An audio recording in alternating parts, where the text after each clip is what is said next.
नमो नमो विद्यार्थियों, हम पढ़ रहे हैं बीए पार्ट सेकंड में संस्कृत विषय में महाकवि कालिदास विरचित अभिज्ञान शाकुंतलम नाटक का 6वां अंक। देखिए,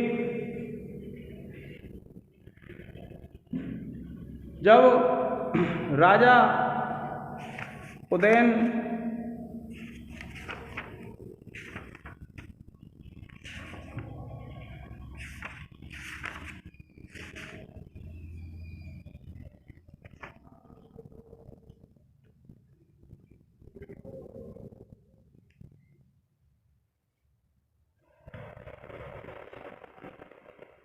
देखिए विद्यार्थियों के प्रसंग उस समय का है जब उसको राजा को कंचुकी देखता है। कंचुकी का ही कथन चल रहा है विद्यार्थियों। तो कंचुकी की वो राजा की जो स्थिति है वो कैसी हो गई है, अत्यंत दयनीय हो गई है विद्यार्थियों। तो देखिए क्या बताया राजा के स्वभाव के विषय में कंचुकी ने कि रम्यम द्वेष्टि यथा पुरा प्रकृतिर्भिन्न प्रत्यहं सेव्यते शय्या प्रांत विवर्तनीय विगमयति उन्निद्रेव छपा दाक्षिण्येन ददाति वाचम उचिताम अंतःपुरेभ्यो यथा और गोत्रेषु स्खलितस्तदा भवति च व्रीडा विलक्षश्चिरम। देखिए जो कंचुकी है और कंचुकी इस श्लोक में राजा दुष्यंत के विषय में बता रहा है। क्या कहता है कंचुकी कि रम्यम द्वेष्टि, कि यह जो राजा दुष्यंत है वह रमणीय वस्तुओं से द्वेष करता है, अर्थात जो रमणीय वस्तुएं हैं उनसे वह घृणा करता है, रमणीय वस्तुओं में आकर्षित नहीं होता है। ये किसका अर्थ है? रम्यम द्वेष्टि। रम्यम द्वेष्टि से तात्पर्य है कि वह राजा रमणीय वस्तुओं से घृणा करता है, रमणीय वस्तुओं से द्वेष करता है। यथा पुरा, यथा पुरा का तात्पर्य होता है जिस प्रकार से पहले प्रकृतिव्य कि जो मंत्री आदि हैं उनसे न प्रत्यहम सेव्यते, कि न प्रत्यहम सेव्यते, कि उनसे प्रतिदिन नहीं मिलता है।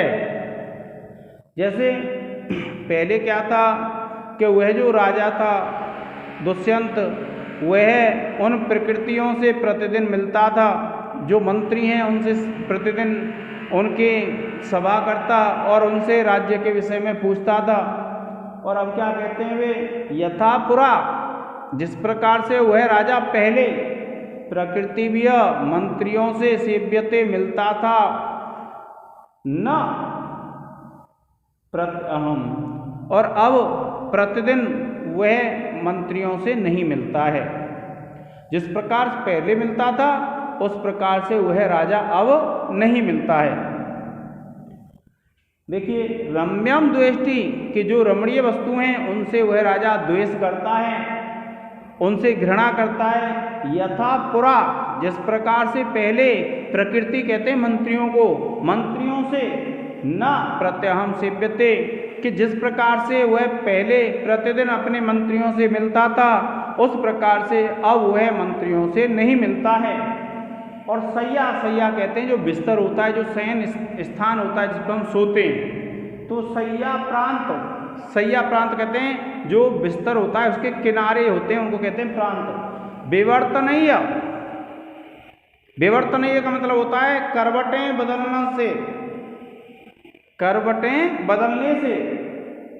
विगमयति, व्यतीत हो जाती है, उन्निद्र एव छपाह, कि बिना नींद आए हुए ही रात्रि। इस राजा की रात्रि का वर्णन करते हुए कंचुकी क्या कहता है कि सैया प्रांत विवर्तनीय, कि जो बिस्तर के किनारे हैं जिस पे वह सोता है उसके जो किनारे हैं उन पे करवटें बदलते हुए विगमयति उन्निद्र एव छपाह, कि जो रात्रियां हैं वे बिना नींद के ही व्यतीत हो जाती हैं करवटें बदलते हुए। और दाक्षिण्य, दाक्षिण्य क्या होता है विद्यार्थियों? नायक नायिका का एक प्रकार होता है। दाक्षिण्य नायक उसको कहते हैं जैसे मान लीजिए किसी नायक की 5 प्रेमिका हैं, और वह उन 5 प्रेमिकाओं से समान प्रेम करता है, उसको कहेंगे हम दाक्षिण्य। जिसके प्रेम में कोई उतार चढ़ाव नहीं हो, उसको कहेंगे हम दाक्षिण्य। तो क्या कहा, दाक्षिण्येन ददाति वाचम उचिताम अंतःपुरेभ्यो यदा, कि दाक्षिण्येन माने दाक्षिण्य के कारण से, दक्षिण नायक का स्वभाव होने के कारण से, ददाति वाचम जब कोई बात कहता है, वाणी को देता है, वाणी को कहता है, उचिताम उचित वाणी को, तो अंतःपुरेभ्यो यदा अंतःपुर में, तब गोत्रेषु स्खलितः गोत्र के स्खलित हो जाने पर, गोत्र का स्खलन उसको कहते हैं विद्यार्थियों, जब मान लीजिए कि रानी हंसपदिका आ गई दुष्यंत के पास, और रानी हंसपदिका कह रही है महाराज, और महाराज के मुंह से क्या निकल रहा है, हाँ शकुंतला।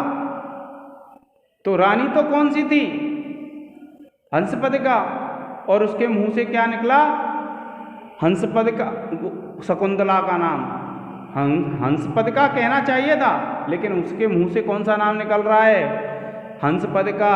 यानी किसी के पूछने पर दूसरे का नाम निकल जाना, ये क्या कहलाता है, गोत्र स्खलन कहलाता है। तो गोत्रेषु स्खलितः तदा, जब गोत्र स्खलित हो जाता है, जब किसी और रानी से शकुंतला का नाम निकल पड़ता है उनके मुंह से, तब भवती च व्रीडा विलक्षश्चिरम, कि भवती च हो जाता है, व्रीडा विलक्षश्चिरम शर्म के कारण से दूसरी तरफ नेत्रों वाला। क्यों, क्योंकि जब कोई अन्य रानी उसके पास आती है और वह जब बात करती है, तो बात बात में उसके मुंह से क्या नाम निकल जाता है, शकुंतला का। और जब शकुंतला का नाम निकल जाता है, तो वह जो राजा है वह शर्म के कारण से, व्रीडा के कारण से बहुत देर तक, चिर कहते हैं देर तक, अपनी नजरें नहीं मिला पाता है उस रानी से, अर्थात वह अपनी नजरों को दूसरी तरफ कर लेता है। क्या कहा कि रम्यम द्वेष्टि यथा पुरा प्रकृति न प्रत्यहम सेव्यते, के रमणीय वस्तुओं से वो राजा घृणा करता है, और जिस प्रकार से पहले अपने मंत्रियों से मिलता था, अब उन मंत्रियों से नहीं मिलता है।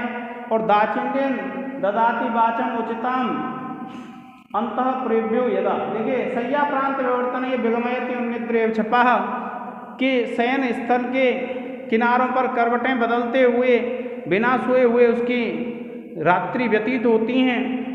और दाक्षिण्येन ददाति वाचम उचिताम अंतःपुरेभ्यो यदा, कि जब वह दाक्षिण्य के कारण से अंतःपुर में गोत्रेषु स्खलितः, कि जब वह शकुंतला का नाम ले देता है किसी अन्य रानी के स्थान पर, तो वह शर्म से उसकी नजरें दूसरी तरफ हो जाती हैं। इस प्रकार से विद्यार्थियों बताया है। देखिए कंचुकी कहता है रमणीक वस्तुओं से घृणा करते हैं, मंत्रियों आदि से प्रतिदिन नहीं मिलते हैं, जागते रहते हुए शैया के किनारों पर करवटें बदलते हैं और रात्रियां व्यतीत कर देते हैं। जब शिष्टतावश अंतःपुर की रानियों को उचित उत्तर देते हैं, तब नामोच्चारण की गलती हो जाने से देर तक उनकी नजरें शर्म से झुकी हुई रह जाती हैं। देखिए विद्यार्थियों, अब क्या लिखेंगे हम, सबसे पहले लिखेंगे विशेष। क्या लिखेंगे, विशेष।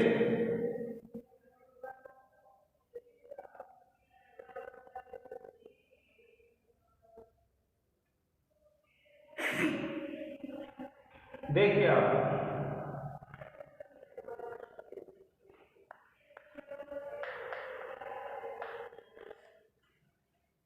1 2 3 4 5 6 7 8 9 10 11 12 13 14 15 16 17 18 19। आप जानते हैं विद्यार्थी 19 वर्ण का कौन सा छंद होता है, शार्दूल विक्रीडितम छंद।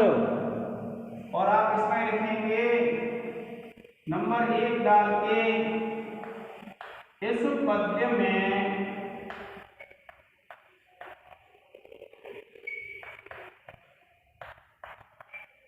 सालूर विक्रीडतम छंद है। और फिर देखिए आप अलंकार लिखेंगे, आप लिखेंगे इस पद्य में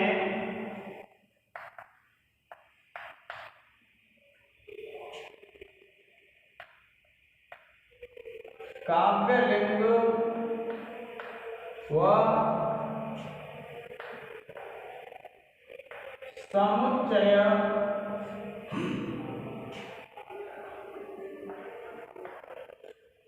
अलंकार है। और देखिए फिर आप इसमें लिख देंगे इस पद्य में वैदर्भी रीति है। कौन सी लिखेंगे? तीसरा लिख देंगे इस पद्य में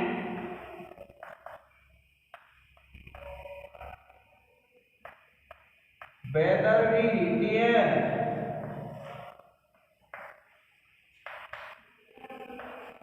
और फिर लिखेंगे आप चौथा, इस पद्य में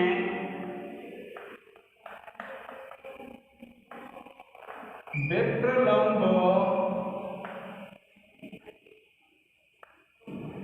श्रृंगार व्यंजित है।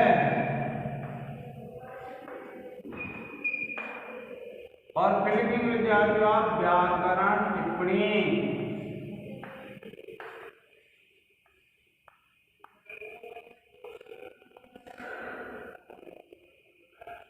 व्याकरण टिप्पणी में लिखेंगे आप सबसे पहले लिखेंगे गोत्रेषु। आप लिखेंगे गोत्र शब्द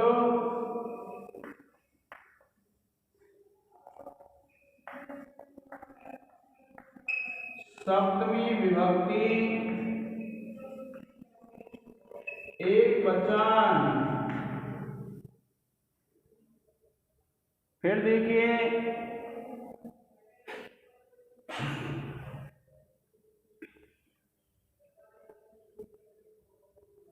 आप लिखेंगे प्रत्ययाम।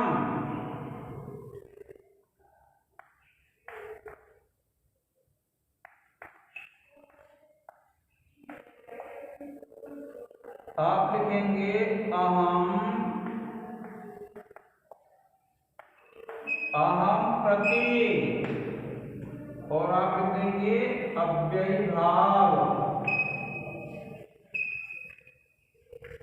अव्ययी भाव समास।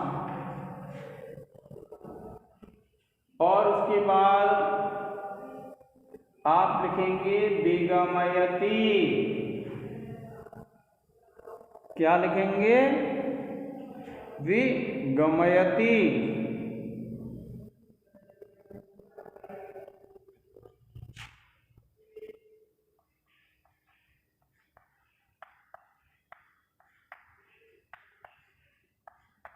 आप लिखेंगे वि उपसर्ग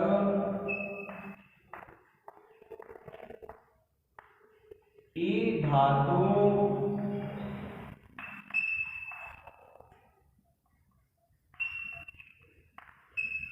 ऋच प्रत्यय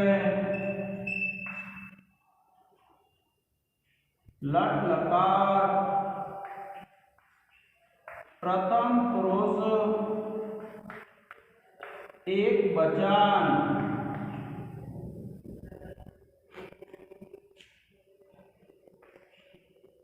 फिर देखिए आप लिखेंगे भवती। आप लिखेंगे भू धातु लट लकार प्रथम पुरुष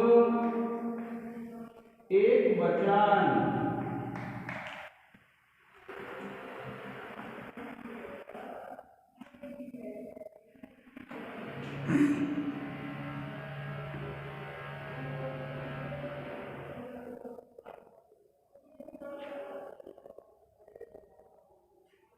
फिर देखिए पांचवा है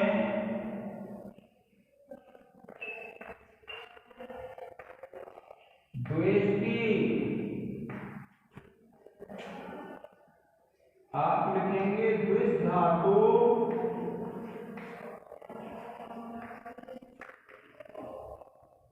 लट लकार प्रथम पुरुष एक वचन।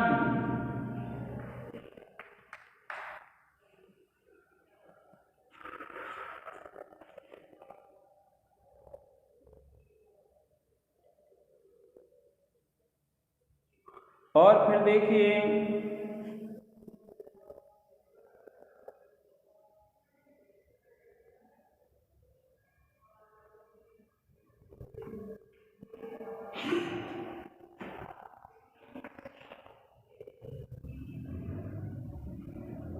स्खलितस्तदा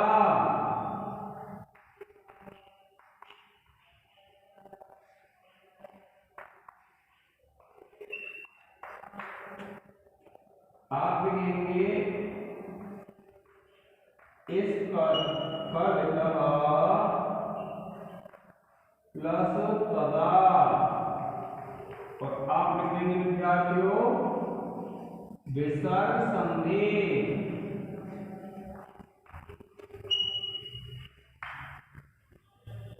प्रिय विद्यार्थियों, आप इसका एक स्क्रीनशॉट ले लें।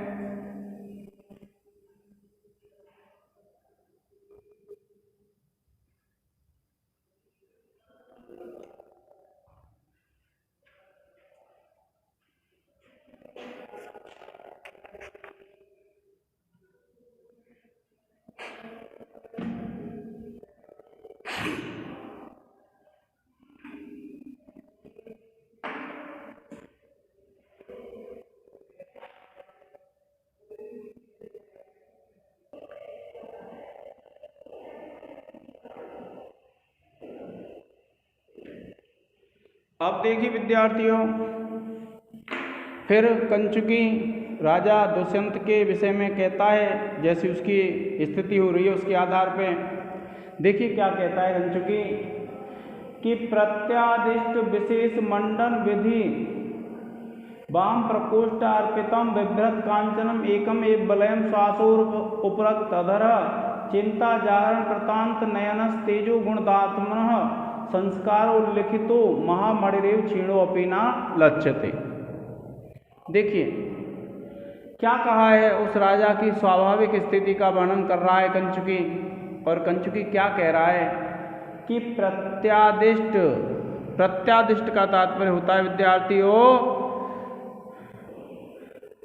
प्रत्यादेश, विपरीत आदेश। कि प्रत्यादिष्ट कि अस्वीकार कर दी है, निषेध कर दिया है, बंद कर दिया है, यह अर्थ होता है प्रत्यादिष्ट का। और विशेष मंडन विधि, विशेष मंडन विधि का तात्पर्य होता है विशेष रूप से जो सजता था विधि पूर्वक, उसका क्या कर दिया है, निषेध कर दिया है। अर्थात सजना संवरना उस राजा ने क्या कर दिया है, बंद कर दिया है। कि प्रत्यादिष्ट निषेध कर दिया है, विशेष मंडन विधि कि विशेष रूप से जो सजने की विधि थी, सजने संवरने की जो विधि थी, उसका क्या किया है, उस राजा ने निषेध कर दिया है। और वाम प्रकोष्ठ अर्पितम, वाम कहते हैं बाई, प्रकोष्ठ कहते हैं कलाई पर, अर्पित माने बंधा हुआ, बिभ्रत धारण करते हुए, कांचनम एकम एव बलयम कि कांचन कहते हैं सोने के एक ही बलय को। क्या कहते हैं, कवि कालिदास ने कंचुकी के माध्यम से कहलाया है, और यह राजा दुष्यंत के स्वभाव का वर्णन है। तो क्या कहता है, देखिए कंचुकी कि प्रत्यादिष्ट विशेष मंडन विधि कि वह जो राजा दुष्यंत है उसने विशेष रूप से जो सजने संवरने की विधि है उसका निषेध कर दिया है, वह बंद कर दी है। और वाम प्रकोष्ठ अर्पितम, बाई कलाई पर धारण किए हुए हैं, कांचनम एकम एव बलयम, सोने के एक बलय को, एक कंकण को। केवल बाईं कलाई पर एक सोने का कंकण पहना हुआ है। और श्वास उपरक्त अधरा, कि वह जो राजा है वह लंबी लंबी सांसें लेता है, जिससे उसका जो अधर है, अधर कहते हैं विद्यार्थियों नीचे वाले होठ को, तो नीचे वाला जो होठ है वह कैसा हो गया है, लाल हो गया है। श्वासोपरक्त अधरा, कि लंबी लंबी श्वास लेने से उसका जो अधर है वह कैसा हो गया है, लाल हो गया है। और फिर क्या कहते हैं, चिंता जागरण, चिंता से जगने के कारण, चिंता में जगने के कारण प्रतांत नयनः, कि जो नयन हैं वे प्रतांत हैं, अलसाए हुए हैं। क्या कहा, चिंता जागरण प्रतांत नयनः, कि चिंता में जगने से जो नयन हैं वो प्रतांत हैं, अलसाए हुए हैं। और तेजो गुणादात्मनः, कि तेज रूपी गुण के कारण से, अपने तेज के कारण से संस्कारोल्लिखित महामणि एव, संस्कार पर खरा दी गई महान मणि के समान, क्षीणो अपि नालच्छते, थका हुआ होने पर भी वह दिखाई नहीं दे रहा है। इसमें क्या बताया है कि जैसे एक मणि होती है, बहुत बड़ी मणि, और उसको खराद पर जब उसको सांचा जाता है, उसे सुंदर बनाया जाता है, तो वह विशालता के कारण से उसकी जो कृसता है, क्योंकि जब सांड पर चढ़ाते हैं या फिर सान पे उसको चढ़ाने के बाद खराद पे जब उसको सुंदर बनाते हैं तो छटती कटती है मणि, फिर भी क्या है, वह मणि कृस नहीं दिखाई देती है। उसी प्रकार से यह जो राजा दुष्यंत है, यह भी क्या है, इसके तेज के प्रभाव के कारण से कृस नहीं दिखाई दे रहा है। क्यों, देखिए इस राजा ने विशेष रूप से संस्कार करना, सजना संवरना छोड़ दिया है और अपनी बाईं कलाई पर केवल एक सोने का कंगन धारण करता है, और श्वासों के कारण से उसके अधरोष्ठ लाल हो गया है। और चिंता जागरण, चिंता से जगने के कारण से उसका जो नयन है वे निद्रा से अलसाए हुए हैं, और उसके तेज के गुण के कारण ही वह संस्कार पर उल्लिखित की गई, संस्कार से खरा दी गई महामणि के समान उसकी कृसता भी दिखाई नहीं देती है। देखिए क्या कहता है कंचुकी, कि विशेष रूप से अलंकरण धारण कार्य बंद कर देने वाले बाईं कलाई में डाले गए केवल एक ही स्वर्ण कंकड़ को धारण किए हुए, श्वासों से लाल लाल अधरोष्ठ वाले, चिंतावश जागते हुए अत्यंत म्लान अलसाए हुए नेत्रों वाले, और सांड पर चमकाने के लिए घिसे गए बहुमूल्य मणि की तरह कृस होते हुए भी वह तेजस्विता के कारण दिखाई नहीं दे रहा है। क्या कहा कि वह जो राजा है वह कृस तो हो गया है, लेकिन वह उसकी कृसता दिखाई नहीं दे रही है। देखिए विद्यार्थी इसकी जो विशेष हैं,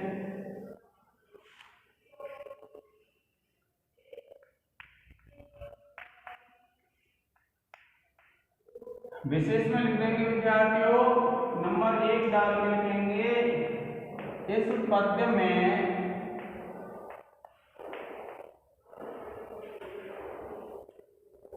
साधु विक्रेतम छंद है।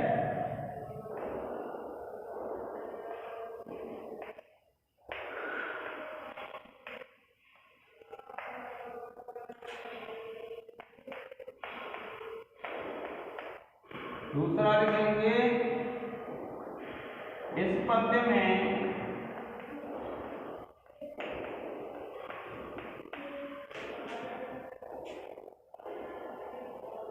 स्वभावोक्ति व महामणिरिव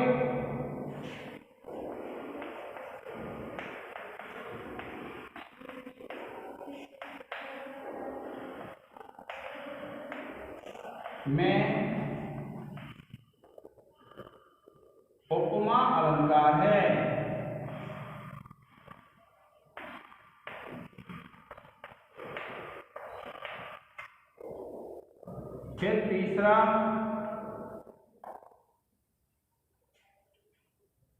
तीसरा क्या है विद्यार्थी उसमें?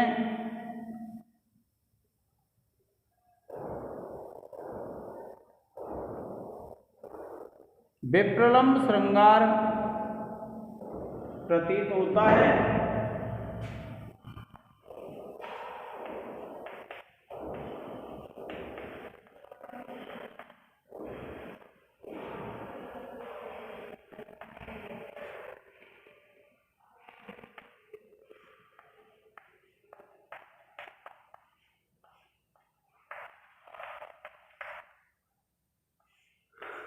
अब लिखेंगे विद्यार्थियों व्याकरण टिप्पणी।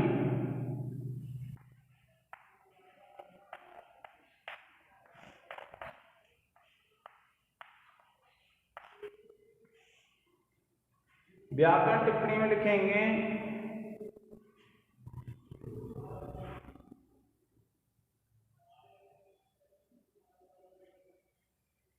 बिभ्रत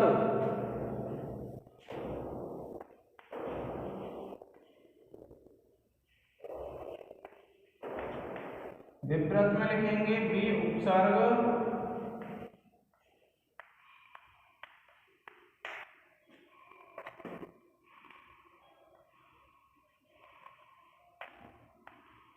भिरी धातु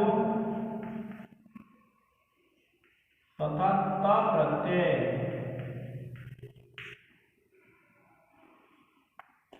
दूसरा देखिए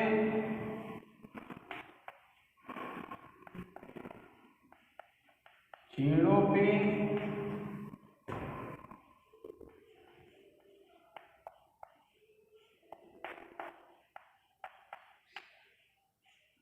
और संधि हो जाएगी पूर्व रूप।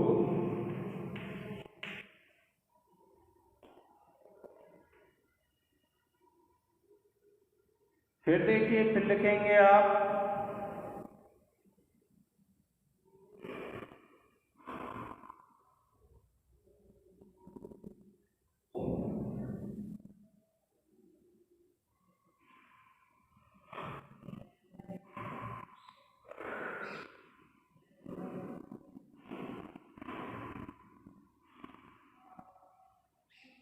श्वासोपरक्त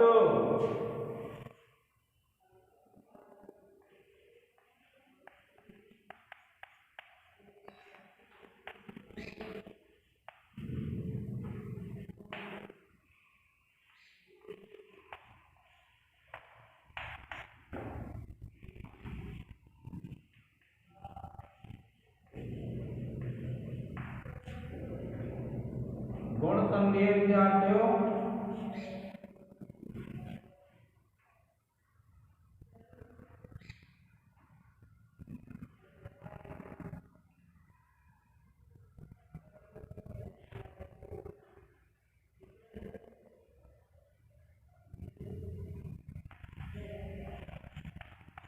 प्रत्यादिष्ट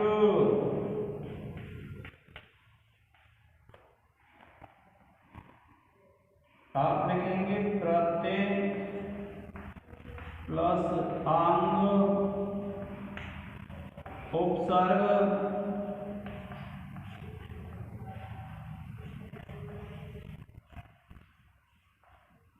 दिस धातु प्लस ता प्रत्यय।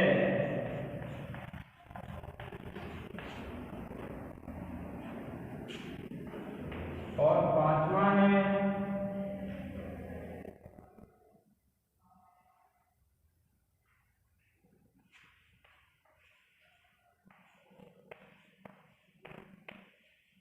प्रकपोष तार्कितम।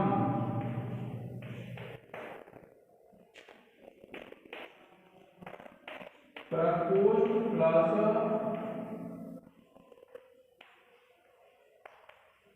अर्पितम और संधि हो जाएगी विद्यार्थियों दीर्घ।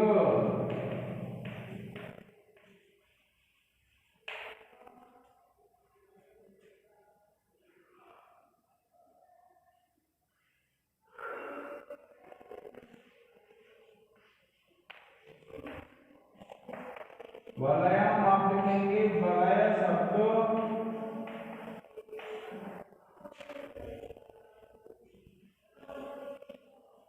द्वितीय विभक्ति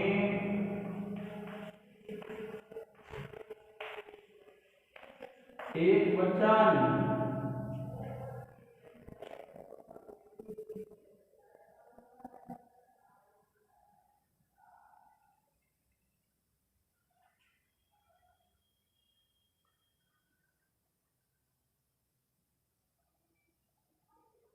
मेरे विद्यार्थियों आप इसका एक स्क्रीनशॉट ले लें।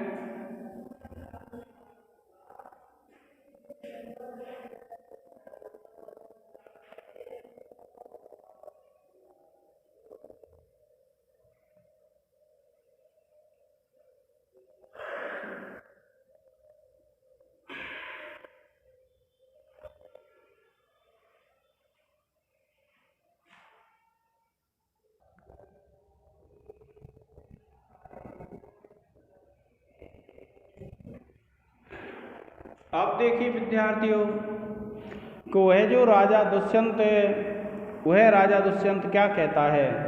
देखिए विदूषक से बात कर रहा है राजा दुष्यंत और क्या कहता है कि मुनि सुता प्रणय स्मृति रोदना मम च मुक्तम इदम तमसा मनः और मनसजेन सखे प्रहरिष्यता धनुषि च्यूत सरश्च निवेशिता। देखिए विद्यार्थियों क्या कहते हैं कि मुनि सुता प्रणय स्मृति रोदिना, कि मुनि सुता कि जो मुनि की पुत्री थी। कौन थी मुनि की पुत्री? शकुंतला। तो मुनि सुता प्रणय, उससे जो मैंने प्रेम किया था, मुनि की पुत्री से जो मैंने प्रेम किया था। स्मृति रोधिना, उस स्मृति को रोकने वाले के द्वारा मम मुक्तम इदम मनः तमसा, रोकने वाले तमसा अंधकार के द्वारा मम मनः मुक्तम इदम मम मनः कि मेरा यह जो मन है वह मुक्त कर दिया गया है। क्या कह रहा है वह राजा कि मुनि सुता प्रणय स्मृति रोधिना, कि मुनि की जो पुत्री है शकुंतला, उसकी प्रणय जो प्रेम था और उसकी जो स्मृति थी उसको जो रोकने वाला था तमसा, उस अंधकार के द्वारा मम मनः मुक्तम, कि मेरा जो इदम मनः कि मेरा यह जो मन है वह मुक्त कर दिया है। कि जो पहले मैं उस मुनि की पुत्री से जो मैंने प्रेम किया है और उसको मैं स्मरण नहीं कर पा रहा था, तो उस चीज़ को क्या है आज उस आवरण को, उस अंधकार को आज मुक्त कर दिया है, अर्थात उस अंधकार ने मुझे आज मुक्त कर दिया है। अब मुझे उस मुनि की पुत्री के साथ किए गए प्रेम व्यवहार का पूर्ण ज्ञान हो गया है। और मनसजेन सखे, सखे हे मित्र, मनसजेन कामदेव के द्वारा प्रहरिष्यता, प्रहार की इच्छा करने वाला जो कामदेव है उसके द्वारा धनुषि, धनुष पर च्यूत सरश्च निवेशिता। च्यूत सरस का तात्पर्य क्या होता है? जो 5 बाण होते हैं उसमें आम्र मंजरी भी एक बाण होता है विद्यार्थियों। तो उस आम्र मंजरी नामक बाण को धनुष पर निवेशित कर दिया है, धनुष पर चढ़ा दिया है।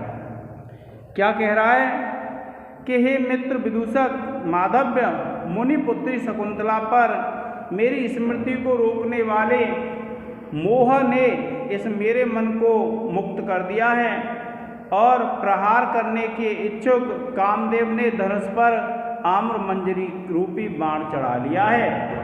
इस प्रकार से वह जो दुष्यंत है अपने मित्र विदूषक से कह रहा है कि मुनि सुता प्रणय स्मृति रोदना, के जो मुनि की पुत्री है शकुंतला, उससे जो मैंने प्रेम किया था उस याददाश्त को जो रोकने वाला था तम, उस तम के द्वारा, उस अंधकार के द्वारा मुझे मुक्त कर दिया गया है। और मनसजेन सखे कि हे कामदेव, सखे हे मित्र, मनसजेन प्रहरिष्यता, कि जो प्रहार करने का जो इच्छुक होता है कामदेव, उसके द्वारा धनुषि च्यूत सरश्च निवेशिता, के धनुष पर आम्र मंजरी का बाण चढ़ा लिया गया है। देखिए आप फिर क्या लिखेंगे इसमें, देखिए आप लिखेंगे विशेष। ये राजा का कथन है विद्यार्थी, ध्यान रखना। और विशेष में आप पहला लिखेंगे इस पद्य में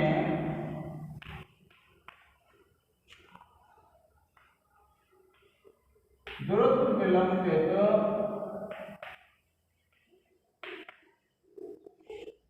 छंद है।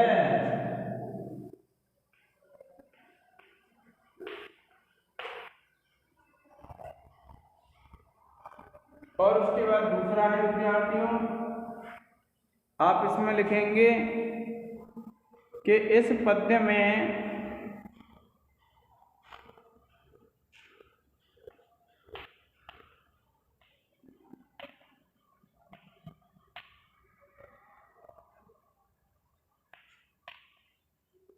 अतिशयोक्ति व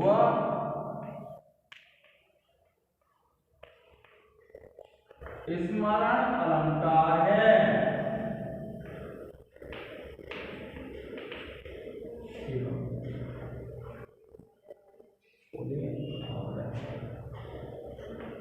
फिर लिखेंगे आप इस पद्य में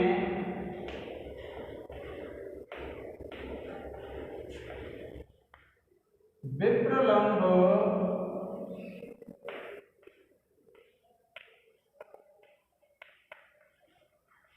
श्रृंगार रस है।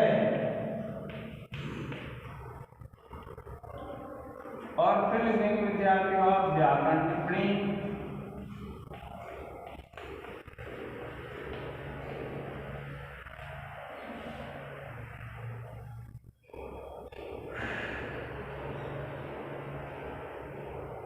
और व्याकरण टिप्पणी में लिखेंगे विद्यार्थियों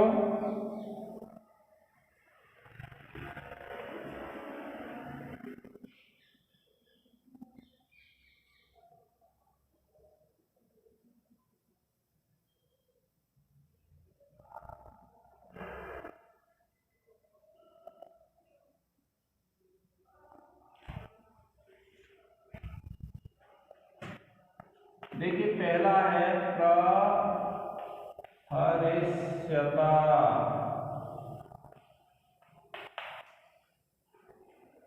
प्रहर्षयता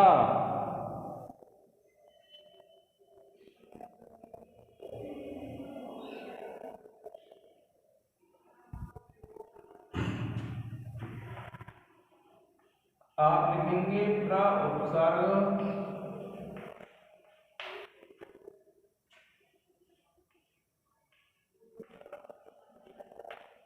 धातु लिट लकार सत्री प्रत्यय।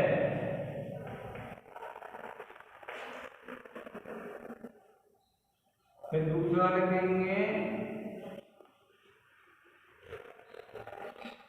मुक्तम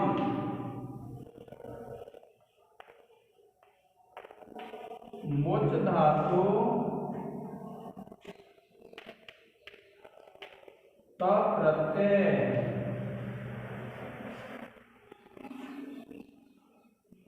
और तीसरा है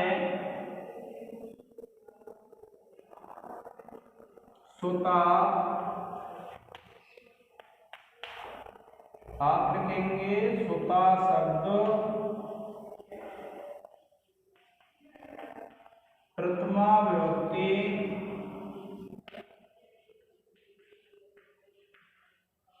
एक वचन।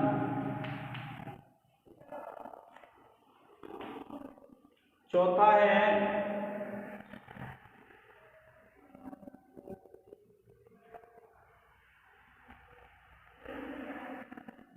निवेशिता।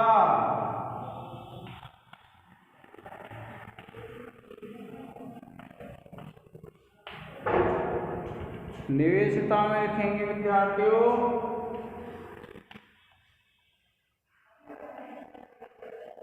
ने उपसर्ग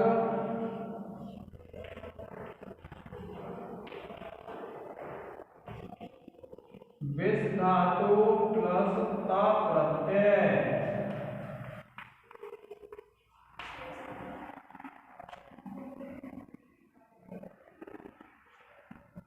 और फिर लिखेंगे आप स्मृति।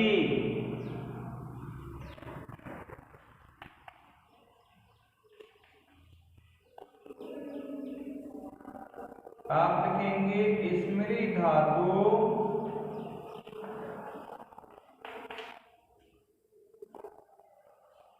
प्लस कितिन प्रत्यय।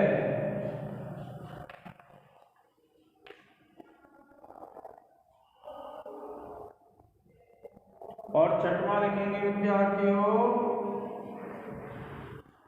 मम। आप लिखेंगे अस्मद शब्द षष्ठी विभक्ति एक वचन। प्रिय विद्यार्थियों, आप इसका एक स्क्रीनशॉट ले लें।